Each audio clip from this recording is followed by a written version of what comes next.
Just a personal reflection, not even a reflection. We've all heard the famous words, the famous 3 words, the famous saying, if you will, the chesed starts at home, and Rabbi Ephraim's words gave me the chizuk to say this. I am approached at various times, and I can share these personal feelings from people who are here tonight, from family members of mine, and from others. You deal with the job, if you will, that sometimes can be difficult. It can be never-ending, and there's always something. Do you make sure that you are there for your family? Do you make sure that your children, your wife, and your family, and your siblings, and your parents always feel that they come first? How is it possible if you aren't physically able? And what I consistently and time again repeat to each and every single one of them is that I have and continue to have and should have for many, many more years, bis 120 years, the greatest example of that we can possibly have in my father's shlita. Almost done. When I was 14 years old, my grandmother, Rabbi Yaakov Bender, was nifter. But the memories I have, and that continue to stick with me until today, was that my father then was somebody who was living for the klal and never had a moment to breathe. But when his mother called, and when his mother needed something, the world could have been standing. And I know that my grandmother felt that nobody else existed. And the same way now, in the next generation, we, my siblings, 8 of us, and all of our children, and my father's grandchildren, we know that yes, the Rosh HaYeshiva is the busiest. That's not Baruch Ber. It's Rabbi Bender who's busiest, and the world is after him. But nothing ever came before his parents, and currently, Bisman has said, nothing ever comes before his children and his family. And with that, I'd like to introduce my father, Rabbi Bender.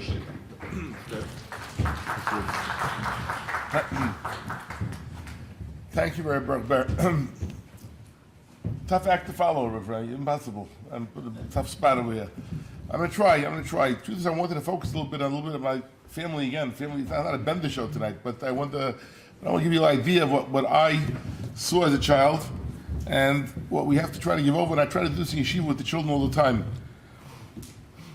First, I'm proud of Achiezer. What can I tell you? It's very, very chashuv. I go on the street now. People ask, Rabbi Bender is no longer me. It's him. So it's really a good feeling. And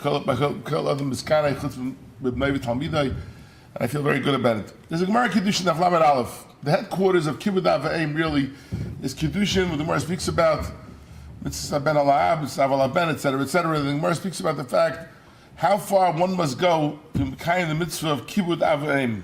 How far? What are the limits? And the Gemara uses an example, a story with a Gentile. The fellow's name was Dama ben Esina.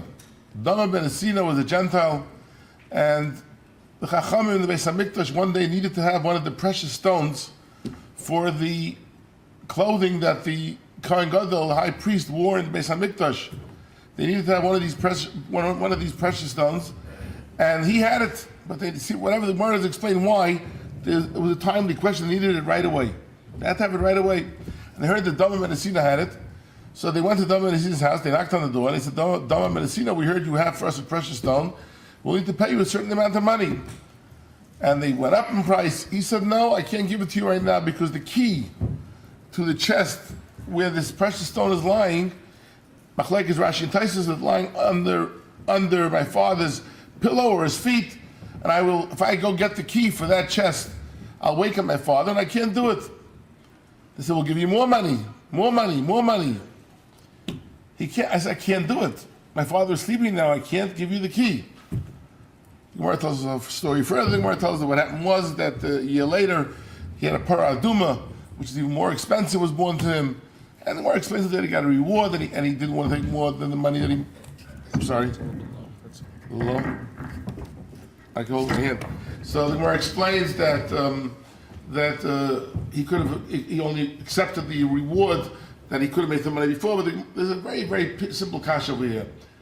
Dama, the son of Nesina. Let's picture what happened over here. I can't give you this precious stone because I'll wake up my father. Let's picture what happens when the Nesina wakes up. Nesina wakes up, and Dama comes over to him and says, Papa, guess what? What happened? You were sleeping. Okay, what happened? The rabbis from the temple, they came. They offered me $6 million I give them, if I sell them the precious stone. I said, no, Papa's sleeping. So they said, we'll give you $7 million. Sorry, Papa's sleeping. We'll give you $10 million, $12 million. And the seed is incredulous. He says, you didn't wake me up? You're sure gonna. I could have retired to Florida for the next 25 years. What's wrong with you?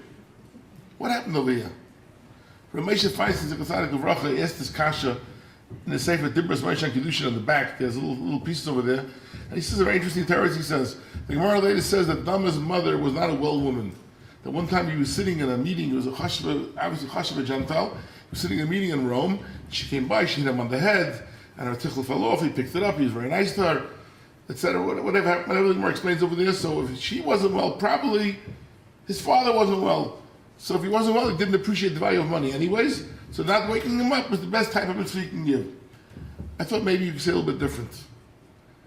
It is, I think, not the nimtza throughout Shas. When the Gemara speaks about a Gentile, the Gemara says, Hahu Akum, Hahu Kusi, the Gemara does not say the name. The name is there a few times, but there's nowhere it doesn't say the name and his father's name. The Gemara here says, Dama ben Nesina.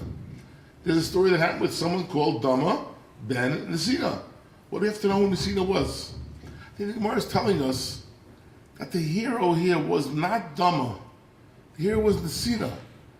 Dama knew that when my father, my Papa Nesina wakes up, and I'm going to tell him that all the lessons you gave us in Kibbud Av V'Em, I followed your example to the T.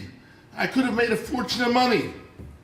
I rejected that money because I knew you'd be happier if I could show you I didn't wake you even for the greatest prophet in the world. When the Gemara says, when the Gemara tells us now, you wonder how far you got to go? Like Dama, the son of Nesina.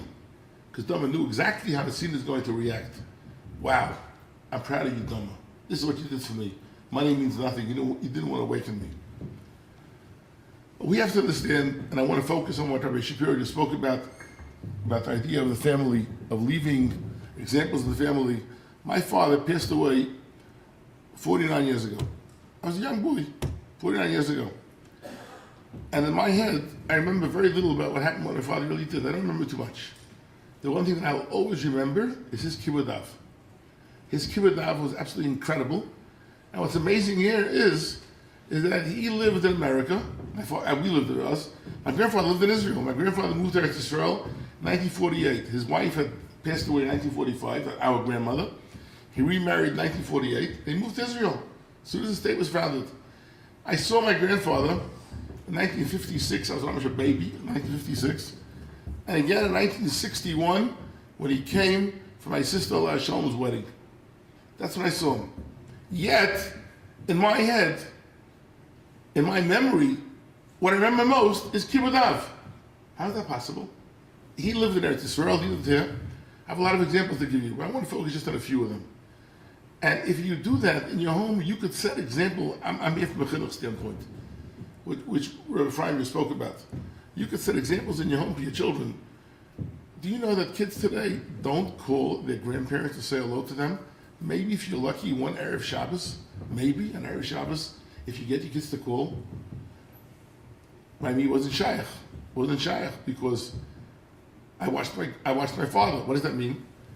We had to write, we were 6 children. My father wrote four letters a week to Eretz Yisrael to his father. That means every other day he wrote, Dafka had to be written 4 letters a week. The 4 letters were blue email letters. Remember those letters? Today's email. Who writes letters today? Because the blue email, and there were 2 flaps. He wrote a full letter to him, and on both flaps also. No one called Eretz Yisrael. It was, if I recall correctly, in the 1950s, late 50s, early 60s, it was $20 for 3 minutes to make a phone call. Hard to believe that, but it was. So who could afford that? You paid $20 a week, you were happy. So you couldn't call Eretz Yisrael. So you wrote letters. We children, us poor kids, Nebuch, had to write a full blue email letter every single week. That, we speak Yiddish. Daddy, was soll ich schreiben? What should I write? Everything you did today, you should write. And I want to stop for a second to explain what I mean by that. I want to go off to somebody else, we're not going to make my father. I had a Rebbe in Torah. His name was Moshe Lieberman. Moshe Liebman was nifter at the age of 41 of a heart attack. My 8th grade Rebbe, I was in 10th grade when he passed away. He was nifter 2 years before my father. Moshe Liebman was nifter at his shloshim. His father, who was living then, was the manal of the Tzelem Yeshiva. I made a bracha before. She's made a bracha before. So his father put out a pamphlet, which I have at home, and I treasure it, called Moshe Mibachurov. Moshe amongst his friends, special friends. And in there was a collection of letters that Moshe Liebman wrote to his father and mother from Camp Mesivta in Swan Lake, New York.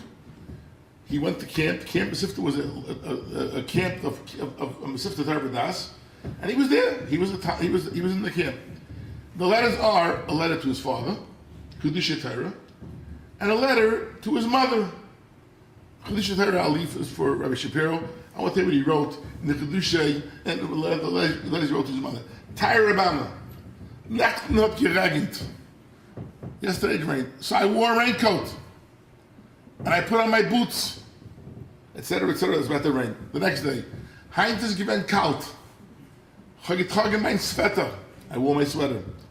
Next day, he writes everything. I think he wrote a letter every single day. Mother Shmuel Kamenetsky, by the way, tells the Talmidim that he sent a letter from Ner Yisrael in Baltimore to his parents in Toronto every single day. I don't know if he says it today anymore. Every single day. Because next letter. Today I went to the laundry. I washed out 6 pairs of shorts. These are letters published. I was a little boy, and somebody walks up to Rabbi Liebman, says to him, I went through the sefer. This is what you give out a letter. This is the letter you give out. This is the book you give out. Rabbi Liebman was a gadol b'Torah. Tamachach muflag. We have to know that he what. You remember handkerchiefs? People, you had handkerchiefs. One of the letters,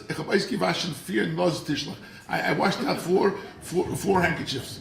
This is what you write in a letter. This is what you publish in a sefer of Rabbi Liebman.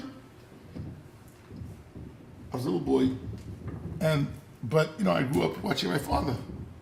So I went over to him and I said, I think what he's trying, can I say hello? I said to the servant, I said, very nicely, but Darchei. I said to him, I think he wrote his father Chidusha Torah. He knew his father appreciated Chidusha Torah. What does the mother want to know? What does the mother want to know? That you wash your laundry, that you wear boots, wear rubbers, you wear a raincoat, you're wearing a sweater if it's cold. That's what a mother wants to know. That you use your toothpaste. In camp, they always told me we were kids in camp, always told us, squeeze it out, visiting day to make sure, so I think so. What does a mother want to know? What's the mama listen? This is the greatest sefer in the world, I told him. Besides the Chidusha Torah. This is the greatest sefer. Moshe Liebman, as a young bacher in Camp Mesivta, understood. Was will a mama? That's what our job is when it comes to our elders. That's what our job is with our parents. What does the mother want? So our father made us write. He said, write what you ate for breakfast. Maybe it was a lot. Write what you ate for lunch, what you ate for supper. We didn't own a camera. We didn't own a camera. What did we do? Every 4 or 5 or 6 weeks, a fellow would come to the house. I can't describe it. Most of you wouldn't even know what I'm talking about. A tripod with a box. The guy stuck the photographer put his head in the box.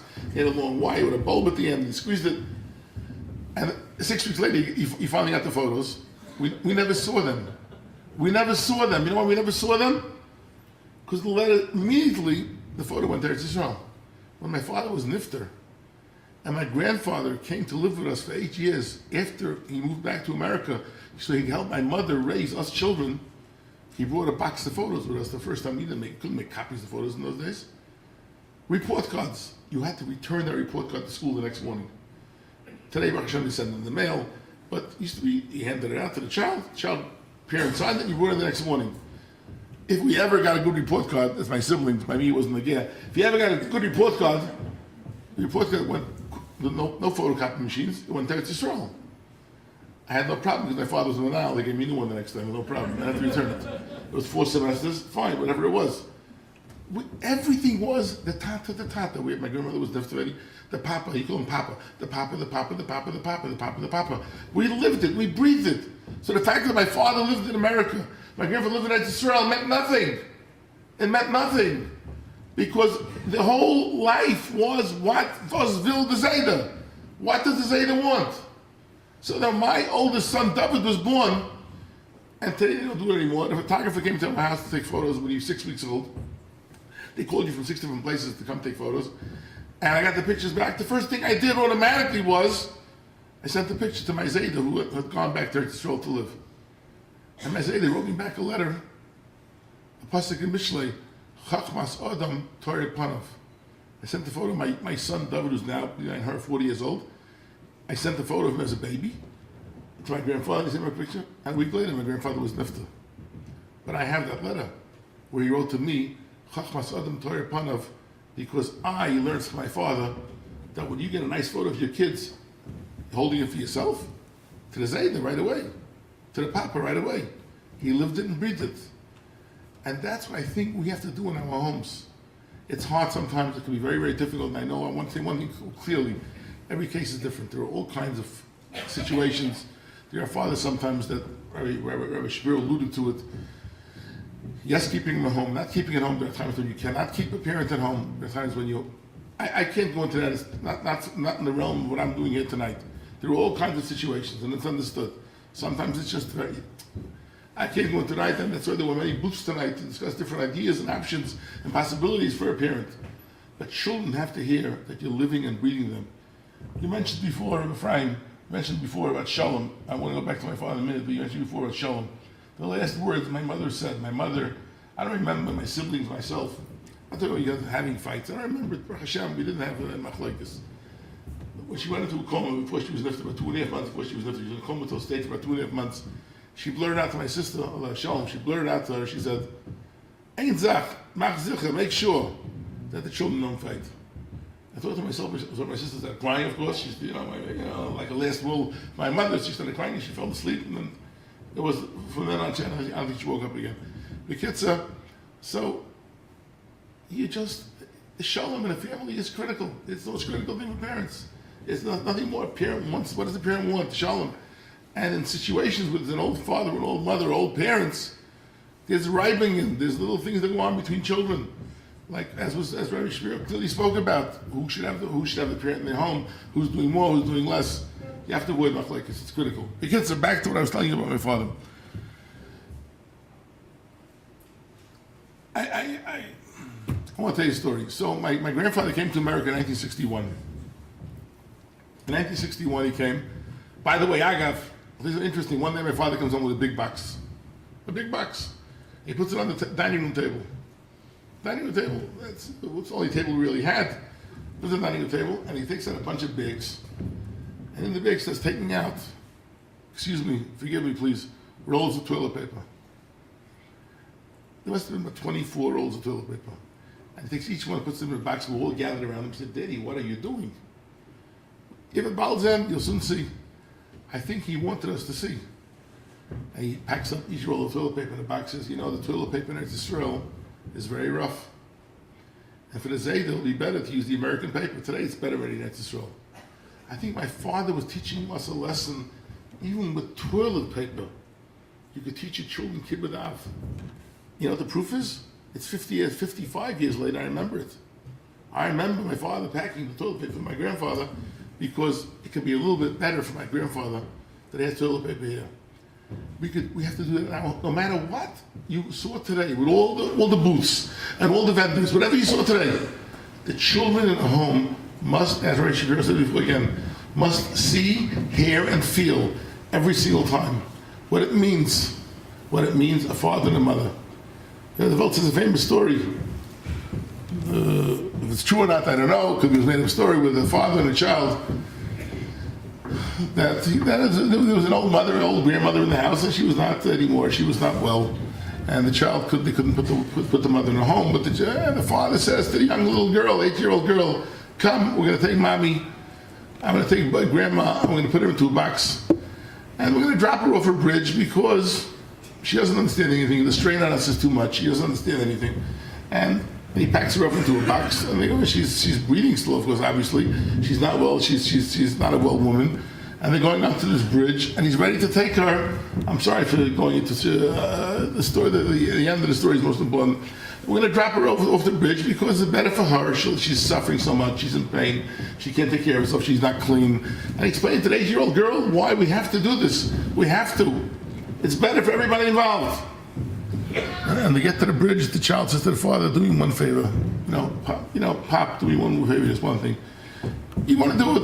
Gesundheit if you want to do it. But give me the box, please. Give me the box. Drop her out. She doesn't know what's going on anyways. So what do you need it for? You drop her off the bridge without the box. Give me the box. He says, fine, but why do you want the box? He says, because one day, I'll need it for you, if you don't mind. I'd like to hold the box for you. What we do with our parents, Rabbi Shapiro spoke about it, is what they're going to do with us. It's the chinuch in the home. The chinuch in the home. That's what it's going to be. So in 1961, the great day arrived. My grandfather's coming from Eretz Yisrael. He's coming from Eretz Yisrael because my sister was getting married. And for at least, he got married after Shavuos. From Pesach and on already was Yom Tov in the house. My father was dancing, Papa's coming. My father then was 48 years old. He wasn't a child, but Papa's coming. And he was shining the furniture. We call it furniture we had in the house. It wasn't even furniture. He's shining the furniture. And he's the Zayda, I have to buy this for the Zayda, buy that for the Zayda. And he's getting ready for the big day. For us, this was very special. None of us really remember the 1956 visit. And we have a 1961 visit. The Zayda is coming. This is where we wrote the letters to. I mean, the letters were letters that we had to write. The interesting story, my mother went to Israel. My father passed away in 1965. My mother went right after the 6-Day War. We felt my mother was on a downer. She lost, she never really got over the sudden loss of my father. So when my mother went to Israel, so we decided we were going to chip in. We had the money. We put together money wherever we could. We sent my mother and my sister to Israel. So I felt the one thing that I can do is, you couldn't call it Israel, it was also very expensive. I wrote my mother a letter every single day in Israel. She didn't want to leave us, the children alone. How can I leave you all? So I wrote her a letter every single day. And where did I learn that from?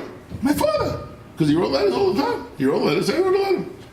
We came back to Israel. My mother bought each child a little bit of matana. You know what she gave me for a present? She handed me a rubber band with all 35 letters that I wrote. She knew that I'd appreciate that the most. Because that's, again, the chinuch, it goes around and around. Next generation, next generation, next generation.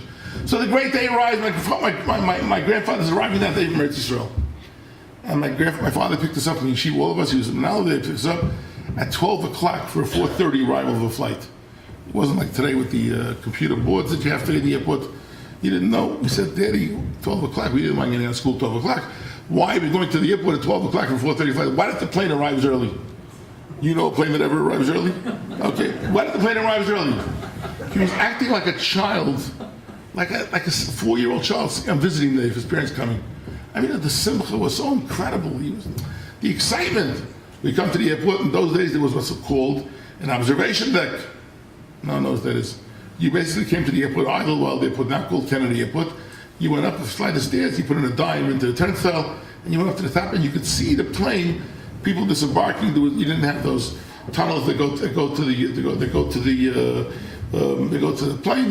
They brought a staircase out to the plane. And the kids will roll up there, and it's 3 o'clock, and we'll roll up to 3 o'clock. 3 o'clock went up there. Every plane is flying. Like Air France, he's arriving at Air France flight, or KLM, I think. In those days, El Al wasn't even around yet. It was either KLM or Air France, and the flight's coming. Every plane, oh, there's the plane. We were like giving him a little bit embarrassed with this man. Like, who's this man? He's like, grayish black beard, and he's busy, 4:30, the great moment arrives. 4:30, the KLM plane is pulling in, and very noisy planes, propeller jets, very, very noisy. And we're there, 6 children, my mother, my father, and the excitement is, I can't tell you. And of course, the person you're waiting for is the last person off the plane, right? And the mice wasn't the last person, it was halfway there. People are all over the place still. And my grandfather comes to the door. And he's standing there with his second wife, with his wife. My father sees him. He lost all semblance of normalcy. He starts screaming, Papa! He starts screaming. And the propellers are turning, Papa! He couldn't hear him. It wasn't shaykh. The noise there was so deafening. We ducked. We don't know this man. We have no idea who he is. We're like laying on the floor over there. We slowly rose, and people were looking. And finally, the Zayda had gehört. He heard Papa, and he looks up, and he smiles, and they smile back to each other. All my kashas were answered at that moment. When I saw that connection, that smile, they're waving to each other. My father was an only child, waving to each other. Papa and the child are waving to each other. That's it. And he's waving and waving. And then we went into the building. The way customs were in those days, there was a large glass, enclosed with glass area. You could look down and watch what's going on in customs. My father wasn't finished yet. My grandfather came in, took his keys from the car, clapping on the window. And my grandfather, who's it? He didn't care. He was oblivious. And the next 6 weeks my grandfather was here, our world stopped. Nothing mattered except the Zayda. That's what the chinuch must be in a home. The children today, I don't know if they see that. Like I said, letter writing. Oh, the interesting thing, once in a while, I'll make a campaign in Yeshiva, ask the children to write letters to their grandparents. Letters are, like I said, they're not in vogue anymore today, letters. I promise you that many of the grandmothers have told me that they save these letters in their night table. Not one or two, many. How long does it take to write a letter? One kid comes over to me and he says, "You want to write letters? I have so many parents and great-grandparents." Never. We grew up in a generation that there were no grandparents. No grandparents. I always say over in Yeshiva all the time that in my class in Teredas, there were 35 boys. Possibility existed for 140 grandparents, right? We had 10, most from a few families. I had one grandfather, no one had grandparents. Today there are many grandparents, so what? The opportunities are there to teach our children Kibbud Av on a really regular basis. And it's critical. It's critical that we do it. No matter what you've come out today, from the Eldercare to Achiezer program that you had over here today, no matter what you came to look for, what you came to see, it's all fine. Whatever you do, ultimately, you do. And I visited a great aunt, an aunt of mine, I should say, my children's great aunt. My children will tell you every single Erev Shabbos in a home in Far Rockaway. We had, and she had to be in a home because her husband was in a home. And we visited her and him in this the senior citizen home in Far Rockaway every Friday. I tell you that there were people there, the majority of people never had visitors. Never had visitors. Ever. Not much ever. And it's sad to see. This couple, my aunt and uncle, had to be in a home. Nothing to talk about. But we visited every week. It was Tkiyas HaMesim. Mamish Tkiyas HaMesim. And my children, I guarantee, remember it like yesterday. We went in Hanukkah, we sang songs, etc. No matter what you have to do, there are times you can't feel guilt. If your father or mother or grandfather or grandmother have to be placed into a facility, so be it. But as long as your children know that you are doing everything possible to make them comfortable and happy, and make the children be a part of it. Thank you for listening. Tzlach Abrach.